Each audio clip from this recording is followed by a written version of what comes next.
Hello fellow Clashers, welcome to another episode from KairosTime Gaming. Today we're going to be doing something a little bit different than what we've done in the past. As some of you know, I've recently started a clan called Kairos Clashers. I've had the people in Kairos Clashers post some of their best replays recently, and I wanted to highlight a few of those matches. I thought this would be a great way to show you different decks that you can use in different arenas, and so let's go ahead and get started. Now our first deck is from a deck made by Destroyer. It is a very interesting deck in the fact that its average elixir cost is 2.1. That is one of the smallest elixir cost decks that I have seen in a very long time. And here he is using it in the ladder successfully, even though this deck is not super balanced. Because this deck has so many small little troops, and you use the mirror to get even more of those small troops onto the map, it's really weak against decks that have a lot of splash damage in it. That being said, if you're careful about where you place that goblin barrel and what cards you use the mirror on, I think that this deck could be a lot of fun. You're not going to be able to win a really big tournament using this deck, but at least you can have some fun messing around with it. 2.1 elixir, so clearly the whole purpose of this deck is to cycle through it as fast as you can so that you can try to get to that goblin barrel and hopefully make it so that your opponent cannot clear that goblin barrel in time and get some chip damage, as you can see Destroyer doing right here with the spear goblins. Now the card in this deck that has the most health points is the Knight. The Knight is very much an underrated card. A lot of people don't use him, but for 3 elixir he actually has a really great amount of health points and a lot of value. Because he is the only tank in the deck, you'll want to make sure that you use him very carefully, especially in situations like this where you have an opponent that has really big pushes. This deck thrives off of taking advantage of your opponent and making sure that they do not have time to create a big push. You'll notice what Destroyer's doing is he is going on different sides of the map so that his opponent can't effectively build a big push that isn't easily stoppable. Now if you do get one tower, it's interesting that this deck is kind of at a disadvantage in the fact that your opponent is always going to know which tower you're going to go for, because this deck does not have enough health points for you to really try and make a 3-crown successful. So you'll want to make sure that you're careful about getting both towers down as you can, so that you always have that option of taking one tower versus the other tower. You'll see right here Destroyer is actually allowing one tower to be taken on his side while he's cycling to the goblin barrel so that he is able to make this a victory. Here goes that last goblin barrel. His opponent doesn't have anything that can really stop 3 goblins, and the tower falls. Very interesting deck, a lot of fun at least to mess around with. Let's go ahead and move on to the next one. Now this deck is one that you might recognize if you've seen some of my previous videos. This is the really common giant poison deck that we're seeing a lot of the upper 200 people use, and it's also really commonly used in a lot of tournaments.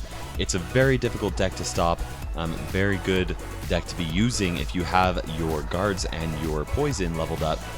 But here you can even see Trollby using it in Arena 8, and although his epics aren't quite leveled up, he is using it very successfully.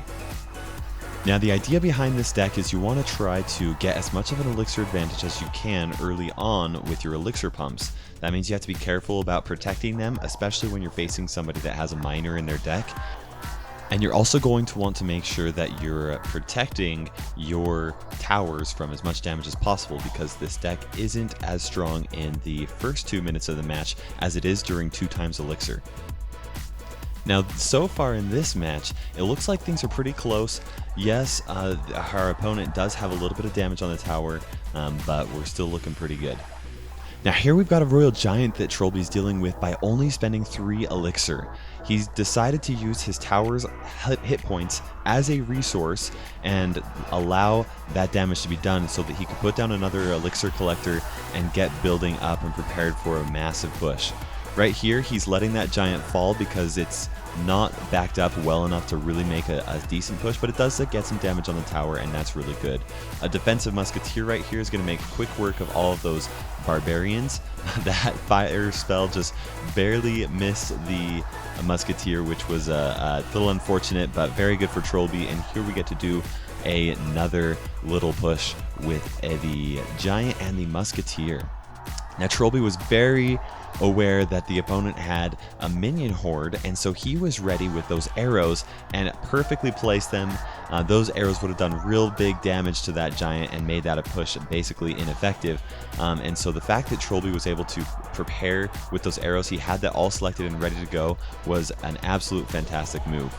Here we're defending against this miner, and he uses the poison spell to get rid of all of those barbarians.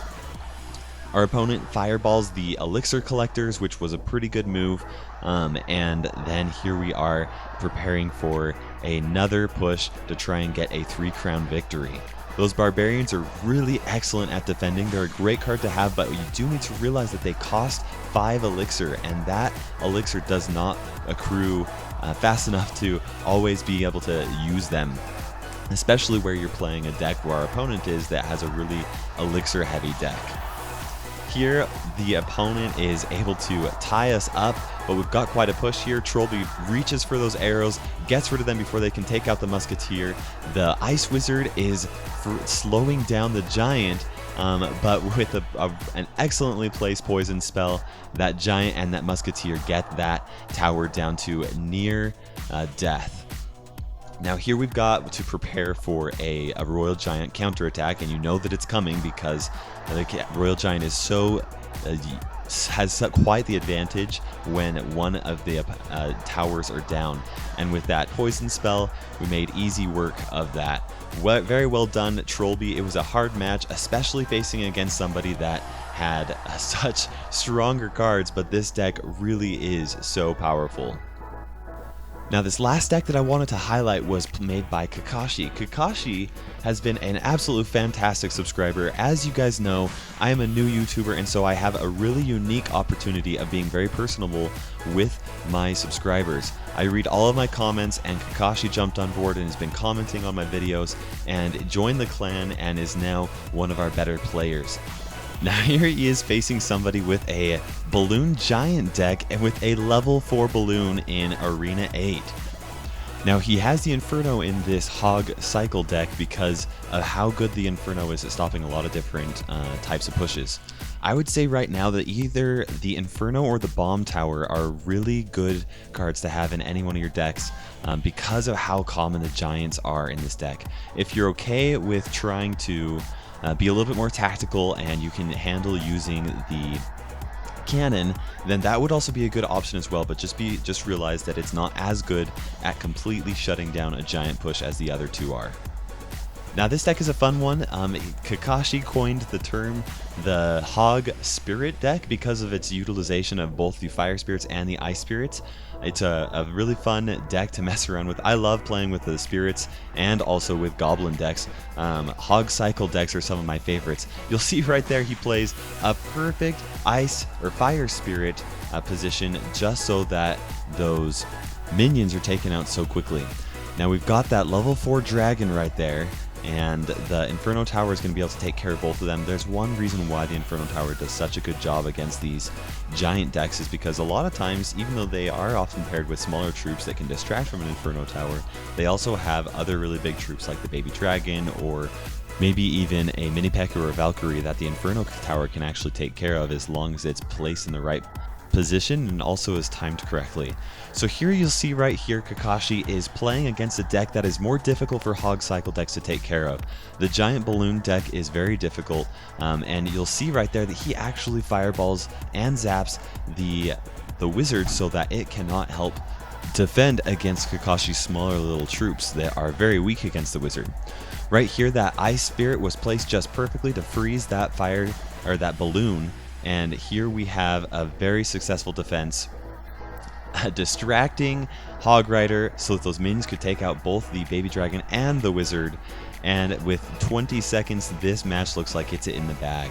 He plays down an Inferno Tower just to make his victory even more secure. And right at this point, Trias, his opponent, is not really able to do very much. So it's just waiting down to the end of this match. I just wanted to say thank you so much to everybody that are in Kairos Clashers for participating. I had a really hard time choosing the matches because there were so many great replays. Once again, this is KairosTime ticking by, and we'll catch you in the arena.